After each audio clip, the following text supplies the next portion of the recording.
Nah, dari sini ada yang mau menambahkan? Mungkin ada lagi, satu orang lagi mungkin mau Nah, menambahkan. boleh nanya lagi nggak deh? Oh, silakan, silakan, silakan kok. Ini gini nih, Bro. Jadi, tadi keren-keren sih teman-teman juga buat sharing-sharing. Gue belajar banyak tentang gereja Katolik ya. Di sini banyak dibahas eh, hal-hal baru lah menurut gue. Nah, di sini gue mau tadi agak menambahkan sedikit ya. Kalau berbicara mengenai tafsir ya. Kalau ngomongin tafsir sebenarnya gue itu maaf-maaf aja ya, tafsir boleh lah semua orang ya. Cuma gue itu lebih senang Bible, interpret Bible. Jadi di sini Alkitab yang mengartikan Alkitab karena seperti kita lihat kita kan hidupnya itu kan sebenarnya pengen kayak apa ya, pengen hidup seperti Tuhan Yesus ya, yang mengasihi, penuh kasih dan sebagainya. Nah, di situ Tuhan Yesus pun banyak mengutip kayak ayat-ayat Alkitab kayak seperti di Mazmur, terus di kitab para nabi dan kitab Musa ya. Jadi gue nangkep kalau kita itu harus memang menerjemahkan berdasarkan Alkitab ya. Tapi nggak apa-apa sih kalau memang mau menerjemahkan berdasarkan tafsir.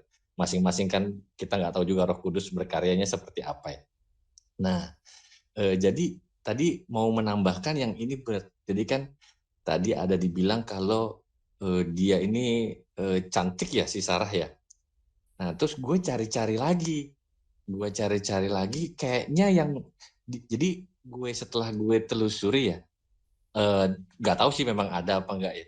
Apakah memang benar ada pernyataan di dalam Alkitab yang menyatakan bahwa si Sarah ini adalah memang perempuan cantik? Karena gue baca lagi di Kejadian 12 ini yang bilang cantik itu Abraham. Dia di mana ya tadi gue temu tuh. Di Kejadian 12 ayat yang ke-11 ya.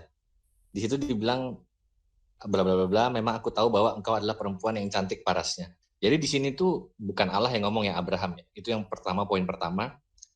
Tapi nggak tahu ya apakah ada memang Allah yang mengatakan bahwa si Sarah ini cantik. Gue belum ketemu sih. Nah, yang kedua, gue ambil contoh ketika Kejadian 29. Di sini memang disebutkan bahwa si Rahel ini itu cantik. Itu pengakuan dari Allah sendiri ya. Di sini dibilang Laban mempunyai 2 anak perempuan. Lebih tua namanya Lea dan lebih muda namanya Rahel. Lea tidak berseri matanya, tetapi Rahel itu elok sikapnya dan cantik parasnya. Itu artinya Allah mengakui kecantikannya. Sedangkan Sarah di situ, jadi makanya itu yang gue bilang kan Bible, interpret Bible. Gue lebih senang itu sih. Karena kalau tafsir takutnya tiap orang beda-beda ya. Gue lebih senang tafsir berdasarkan Alkitab. Nah, jadi mungkin itu juga buat tambahan. Nah, terus pertanyaan selanjutnya. Ini bukan ujian ya. Gue telat nih masuk ini kan ya. Jadi gue nggak tahu. Di sini mungkin ada yang penasaran gak sih? Kayak kenapa di kejadian sebelumnya ya, itu Sarai berubah namanya jadi Sarah. Kemudian Abram berubah jadi Abraham. Di sini udah pernah dibahas belum ya? Itu minggu lalu udah dibahas itu. Minggu lalu ya nggak salah ya. Minggu lalu udah dibahas. Itu pasal 17, berarti 2 minggu yang lalu. 2 minggu lalu itu udah dibahas. Jadi Abraham itu, kalau Abram itu artinya Bapak yang mulia, Abraham itu Bapak bangsa-bangsa, Bapak segala bangsa. Jadi itu memperluas konteks kebapaannya, dan Sarai itu kan kayak Adonai itu, I di belakang itu artinya ku. Jadi Sarai itu artinya ibuku, kayak Adonai itu tuanku gitu atau Tuhanku gitu ya. Nah, tapi kalau waktu Sarah tanpa I itu artinya cuma ibu. Dan itu memperluas jangkauan ibunya si Sarah. Jadi bukan cuma ibuku saja, tapi ibu bangsa-bangsa, mengikuti Abraham. Itu kalau yang perubahan nama. Keren banget nih berarti. Ini belajar sampai bahasa Ibraninya itu ya, yang kayak Abram itu yang Aleph, Betres, Mem itu ya, namanya dia ya. Kalau sampai sebenarnya nggak terlalu sampai ke sana. Sekarang memang saya tahu Abraham itu dapat tambahan alef bet dari He ya. Iya, Orang bisa betul. dapat He gitu kan. Tapi saya nggak sampai ke sana sih. Karena kalau Anis kalian menjawab yang pertama ya kok ya. Gitu. Karena kalau bagi saya itu begini. Saya mau belajar Alkitab dengan orang kuno. Jadi gitu. Kenapa tadi saya kalau ngikutin dari kejadian 1 sampai sekarang itu saya pasti mengutip tafsiran, gitu ya. Tafsiran. Kenapa? Karena pertama tafsiran itu ditulis oleh mereka yang sungguh-sungguh belajar kitab suci, gitu ya. Memang ahli kitab suci, gitu yang pertama. Gitu ya. Mungkin mereka mengerti bahasa aslinya, atau mungkin mereka bahkan bisa sampai mengerti konteks zamannya, begitu. Nah, terus yang kedua adalah orang-orang yang tadi kalau saya kutip, misal ada Santo Yohanes Chrysostomus tadi yang hidup di tahun berapa tuh, ya kan itu kan orang kuno. Jadi logika saya berkata bahwa kalau saya belajar dari orang kuno itu artinya mereka lebih mengerti keadaan kondisi zaman dulu daripada saya yang hidup di tahun 2020 gitu. Kayak Santo Clemens dari Alexandria ini ya, hidup di tahun 150 sampai tahun 215. Ya mereka lebih mengerti pengajaran para rasul daripada saya yang hidup di tahun 2020 ini mengerti pengajaran para rasul, begitu. Ya itu kalau menurut saya begitu. Jadi kenapa saya pakai tafsiran gitu kan? Kalau yang saya bilang Sarah tuh kecantikannya seperti manusia di antara para kera, itu tafsiran orang Yahudi itu sebenarnya, gitu kan? Dan memang saya tidak terlalu memakai itu kan. Ujung-ujungnya saya lebih setuju yang harem itu tadi, koleksi perempuan oleh raja-raja kuno. Gitu. Nah, tapi kenapa saya pakai tafsiran? Karena itu pertama mereka yang memang ahli kitab suci. Sedangkan saya kan bukan ahli kitab suci gitu. Makanya saya lebih banyak baca tafsiran. Gitu, lebih banyak belajar dari tafsiran. Terus yang kedua, mereka hidup di zaman yang lebih kuno dari saya. Jadi mereka lebih ngerti kondisi yang lebih kuno dari saya mengerti kondisi mereka. Begitu kan? Satu Clemens dari Alexandria.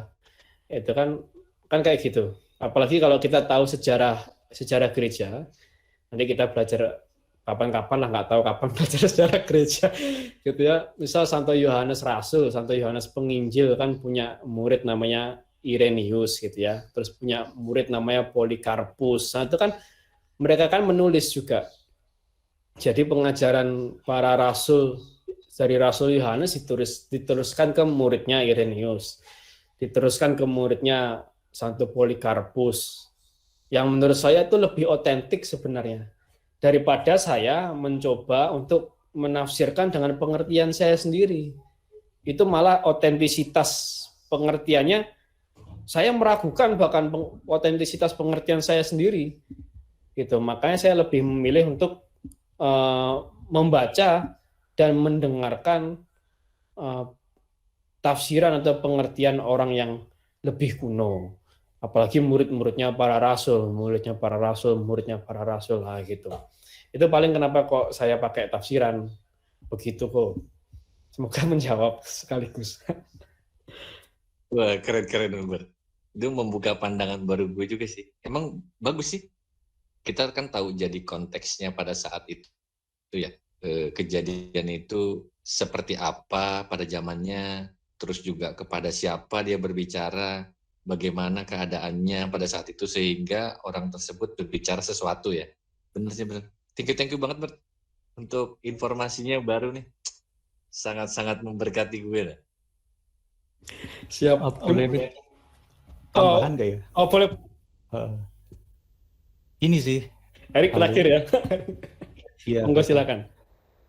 Tambahan ini sih lebih nanggapin yang Ko Abraham tadi. Sebenarnya kan kalau saya lebih bahasnya lebih dari segi teks kitab suci. Nah ini sebenarnya satu hal ya, mungkin harus kita tahu sebagai orang Kristen bahwa kitab suci kita ini sebenarnya memiliki banyak variasi teks seperti itu. Jadi apa yang ada di kita sekarang ini adalah merupakan kompilasi dari banyaknya teks-teks kitab suci yang ditinggalkan dari zaman ke zaman gitu kok. Jadi agak tidak memungkinkan sih untuk bagi kita untuk bisa tahu, bisa melakukan namanya tadi itu yang apa, kitab suci itu apa tadi, interpret by Bible itu sendiri gitu. Karena begini, kalau misalnya kita mengusahakan interpretasi gaya kitab suci itu, maka kita perlu tahu manuskrip aslinya gitu dari kitab suci kita gitu. Sedangkan manuskrip asli dari kitab suci itu sudah tidak ada sebenarnya untuk perjanjian lama maupun perjanjian baru. Tapi yang ada adalah salinan dari salinan. Nah, salinan ini, yang namanya penyalinan, ini dilakukan juga dengan interpretasi gitu terhadap ajaran para rasul, terhadap juga sama tulisan yang tersisa saat itu. Nah, di zaman itu memang tidak ada kitab suci yang sama persis plek gitu satu sama. Pasti ada variasinya. Kenapa? Karena saat itu belum ada mesin cetak. Nah, semua masih ditulis tangan, masih di apa dengan berbagai situasi ya saat itu ya, misalnya ya siapa tahu nyata ada yang sobek dan sebagainya. Makanya kalau kita menemukan manuskrip-manuskrip tertua sekarang, kalau perjanjian baru itu sekitar 10 sampai 20 tahun dari zaman teks aslinya gitu, yang paling tua. Itu adalah cuma sebagian-sebagian aja, cuma seperti robekan dan sebagainya gitu. Dan ternyata ada variasi banyak sekali gitu antara huruf. Nanti mungkin itu bisa panjang sih kalau dijelaskan, tapi untuk melacak persis kitab sucinya itu seperti apa, memang juga agak susah gitu. Makanya saat ini kalau menurut saya yang paling kita perlukan adalah orang-orang di zaman itu gitu yang melihat kitab suci dan juga mewarisi ajarannya gitu. Karena memang ini sebenarnya apa ya, kalau prinsip tadi yang interpret Bible dengan teksnya sendiri itu tidak akan mungkin dilakukan sih, karena kita masing-masing manusia pasti akan menginterpretasikannya. Bahkan dalam penerjemahan itu pun menggunakan interpretasi gitu. Makanya kita tidak akan bisa menemukan satu kitab suci yang apa ya, maksudnya disepakati bahwa yang pasti yang paling benar yang ini gitu. Karena pasti ada variasinya, antara variasi penerjemahannya atau variasi teks yang jadikan acuannya gitu.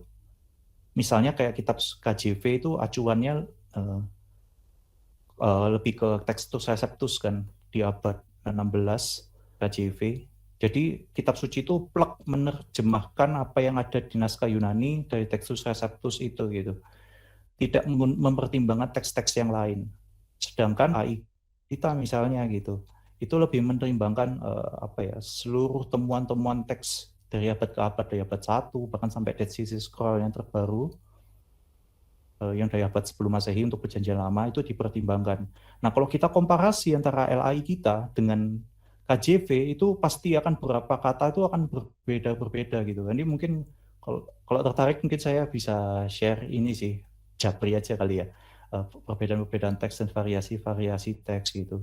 Sehingga memang ya itulah fakta aslinya bahwa kitab suci kita ini memang diwarisi dalam tradisi lisan tersebut yang ya mungkin salah satu alasan saya ke gereja Katolik adalah itu gitu, karena memang saya butuh bapak-bapak gereja ini dan saya melihat warisan imannya kok sepertinya lebih cocok dan lebih kompak satu sama lain dibanding tafsiran kita pribadi gitu. Karena kalau tafsiran saya pribadi terhadap kitab suci pasti berbeda banget dengan ribuan orang lain yang menggunakan cara yang sama seperti saya. Misalnya saya menggunakan teks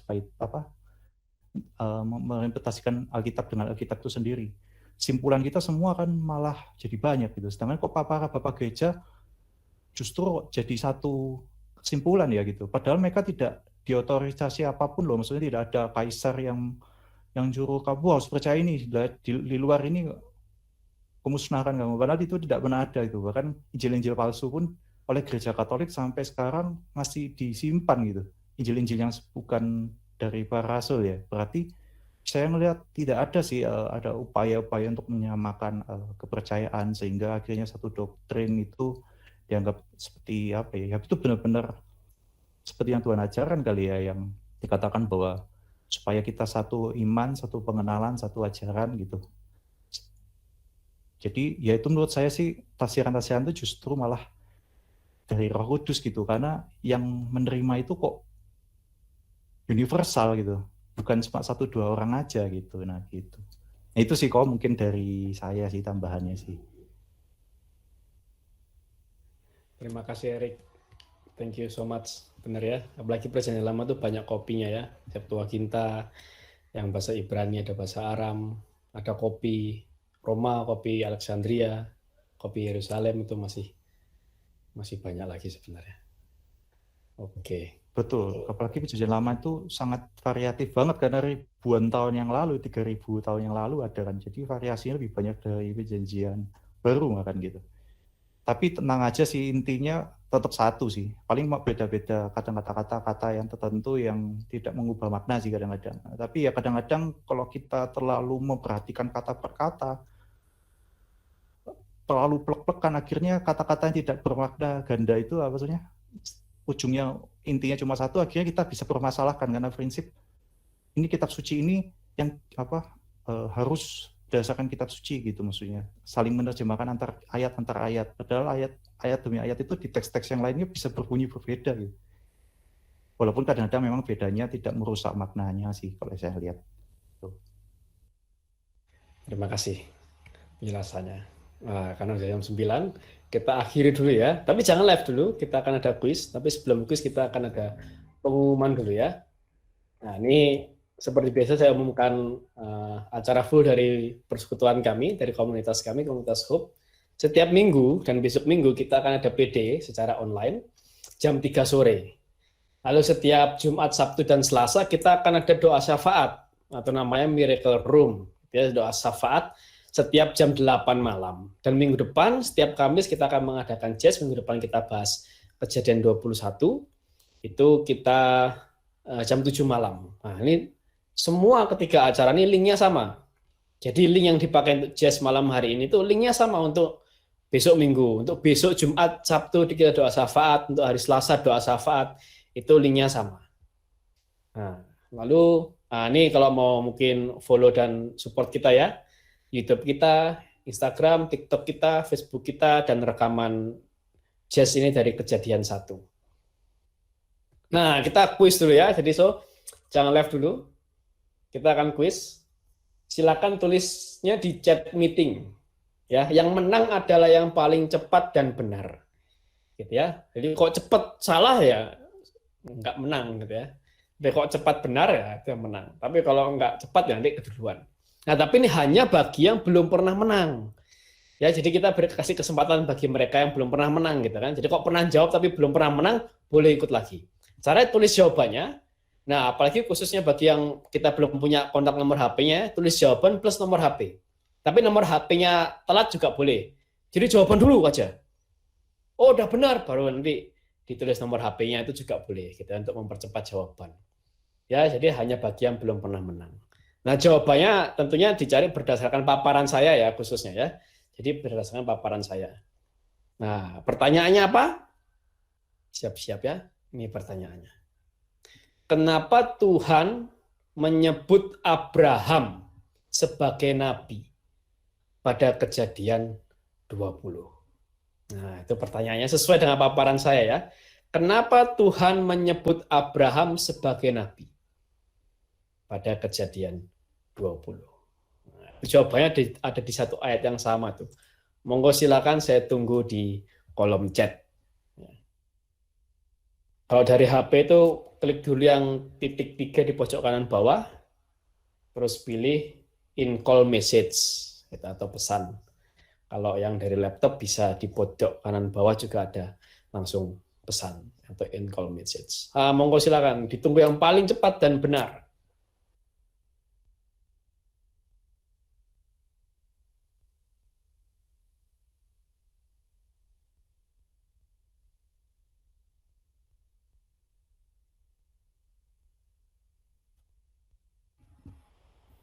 Ada?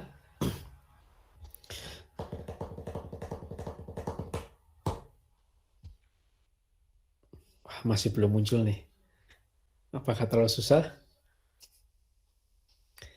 Bisa jadi perantara. Oke. Ada lagi yang lain? Karena dia berdoa, Bapak bangsa. Ini bisa ditemukan di ayat yang sama sebenarnya nih. Tristan sudah pernah menang ya, jadi Tristan tidak dianggap ikut menjawab kuis ya pada kesempatan kali ini ya. Apalagi? Ayo coba lagi. Coba lagi. Nabi Ibrahim. Tristan. Ada lagi? masih ada jawaban yang jauh lebih benar nih.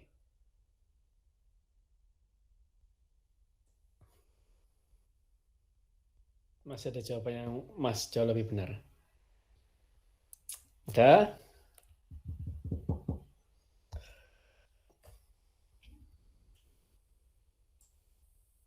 Pendoa.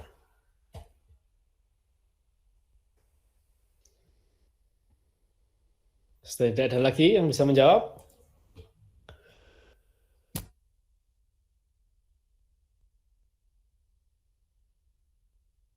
Coba kita lihat pendoa syafaat. Wah, pendoa syafaat. Luar biasa, Erik. Ada lagi? Coba kita lihat ya. Lihat ya. Di yang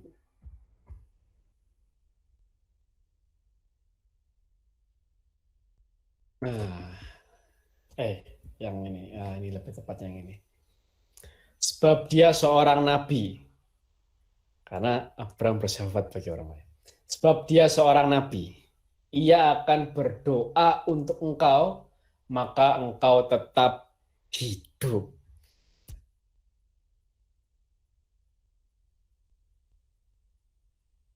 Nah, oke.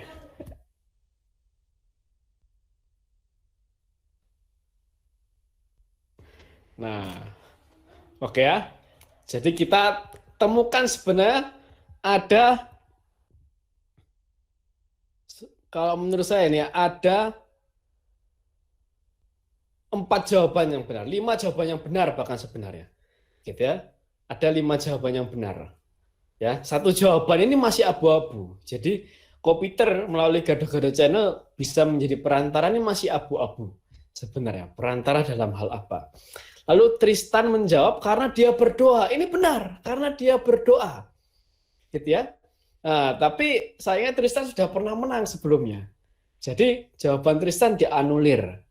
Nah, lalu jawaban tentang pendoa itu benar oleh Pak Donatus. Pendoa syafaat juga benar oleh Erik, ya kan? Oleh Summer School Stay ini juga benar juga Abraham bersyafaat bagi orang lain. Dan mendoakan para perempuan dikabulkan Tuhan juga benar juga oleh Vicki Silver. Tapi dalam konteks ini yang paling duluan dari yang jawaban yang benar-benar ini adalah Pak Donatus Heri Rikwanto. Nah, jadi selamat kepada Pak Donatus ya. Pada kesempatan kali ini Pak Donatus berhasil menjawab kuis yang ditanyakan, gitu ya. Nanti pemenang tidak dipungut biaya tentunya, ya. Nah, nanti akan dikontak oleh kami. Selamat Pak Donatus, luar biasa. Pak Donatus termasuk salah satu yang selalu setia hadir ya dari awal sampai saat ini. Terima kasih Pak Donatus. Semoga bisa menjadi berkat. Nah, terima kasih juga pada teman-teman yang lain sudah bergabung dan sudah ikut dalam kuis. Ya, nah, mari kita tutup pertemuan kali ini dengan doa. Dengan salah satu doa yang luar biasa, yaitu doa penyembuhan batin dalam tidur.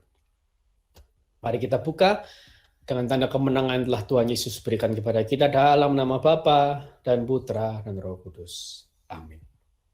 Tuhan Yesus melalui kuasa Roh Kudus hadirlah pada masa laluku sementara aku tidur. Sembuhkanlah segala luka dalam batinku yang pernah kualami. Luka karena kurang kasih sayang dari orang tua dan sesama. Luka karena pengkhianatan. Luka karena penolakan. Luka karena pelecehan. Luka karena penghinaan. Biarlah dengan darah-Mu Kau jadikan aku utuh kembali. Semua hubungan persaudaraan yang sudah rusak dengan keluargaku maupun dengan saudaraku, sembuhkanlah ya Tuhan. Dari segala ketakutan, kecemasan, kegelisahan, keputusasaan, sembuhkanlah aku. Hadirlah Engkau ya Tuhan, supaya aku bisa mengampuni diriku sendiri, mengampuni sesamaku, mengampuni situasi yang menyakitkan. Bantulah aku ya Tuhan, supaya aku dapat mengambil akar pahit yang ada dalam hidupku, dan isilah hatiku dengan kasih-Mu dalam tidurku malam ini. Terima kasih Tuhan, dan berkatilah aku. Amin. Bapa kami yang ada di surga, dimuliakanlah nama-Mu, datanglah kerajaan-Mu dan jadilah kehendak-Mu di atas bumi seperti dalam surga. Berilah kami rezeki pada hari ini, dan ampunlah kesalahan kami, seperti kami mengampuni yang bersalah kepada kami, dan janganlah masukkan kami ke dalam pencobaan, tapi bebaskanlah kami dari yang jahat.